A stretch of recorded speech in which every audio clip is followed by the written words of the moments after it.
What's good, YouTube? I'm back. The Sixers season is about to start in about 20 or so days. So yeah, my offseason is done. I'm actually excited to talk about some Sixers, and I'm excited for this season to start. Now, Joel Embiid did get his contract extended 3 years. I'm pretty sure it was like 170 something. I don't know about the money, but he did get extended, and I'm very happy that he is going to be playing another 4 or 5 seasons with the Sixers. I hope he can just retire as a Sixer. I feel like that is very rare to see in the NBA right now. So, yeah, man, I love Embiid. Embiid is going to be staying with us for the rest of his career. Now, I do believe Embiid is still one of the best players in the league, but I do see him not trying to become the MVP like he was the other 2 seasons, right? I don't see him averaging 37 points a game. I don't see him leading the league in points.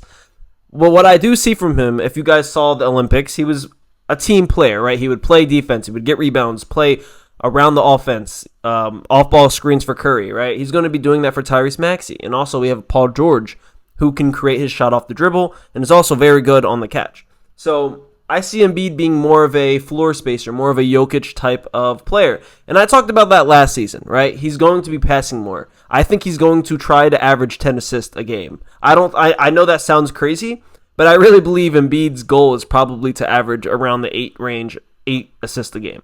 So, yes, Embiid's still going to be scoring, but I don't see him scoring as much as he needed to, right? That's the difference. He needed to score 30-something points for us to even have a chance of winning a game.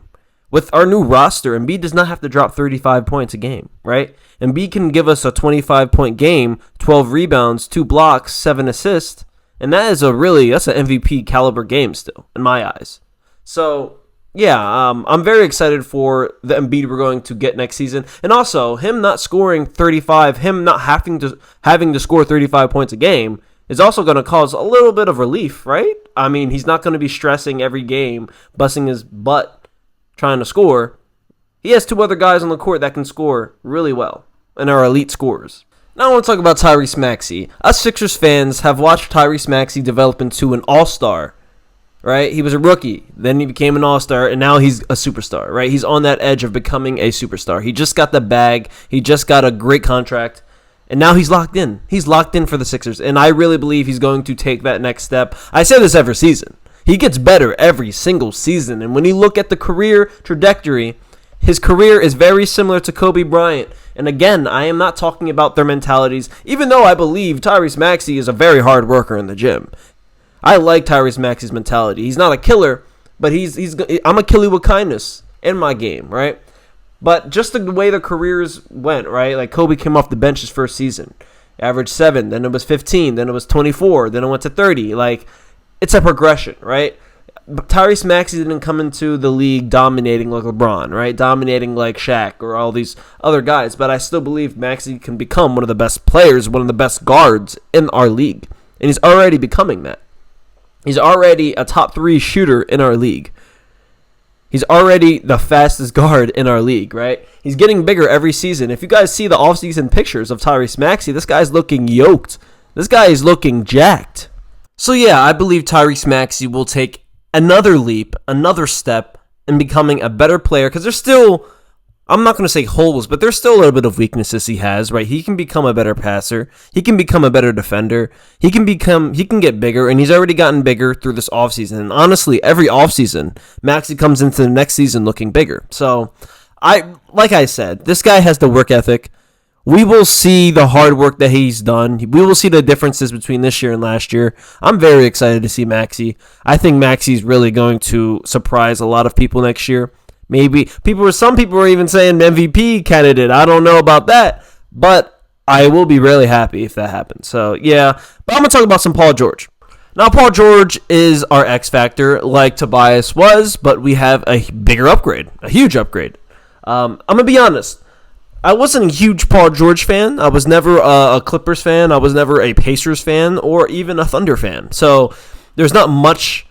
I don't have a large watching size of him, right? I didn't continuously watch Paul George in his career. So when people call him a losing player, I really don't know, right? James Harden, I knew James Harden was a loser. I've watched a lot of his playoff series. He's not a winning player.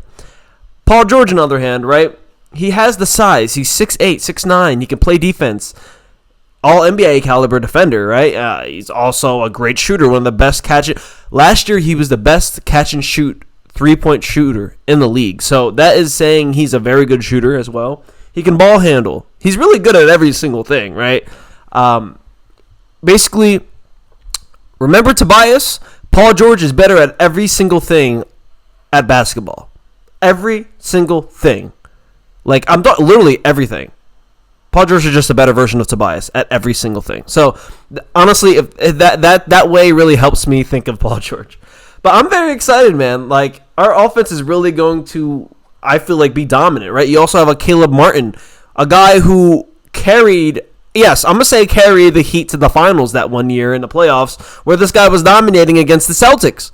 We have a playoff performer who can play, who's not scared of the moment, who's had these experiences.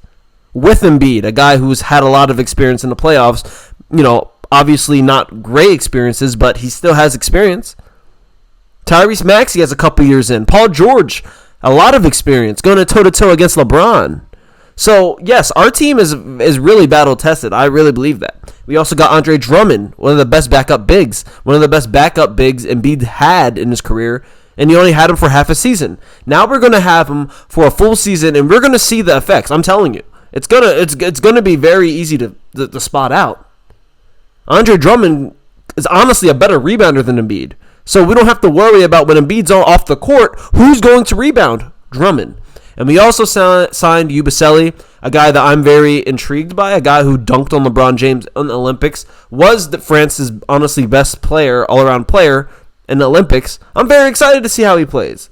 That's a power forward, the position that we really do need. Is he going to start? He actually may start. So, yeah, man, I'm very excited for this season. I just had to drop a video because it's been a month, which is crazy. I'm going to come back with probably episodes every other day. And when the season starts, you know how I'm going to be. Every single game, I'm going to recap it. So, yeah, man, I appreciate you guys if you made it to the end. Drop a like, subscribe to my channel. Much love. Peace.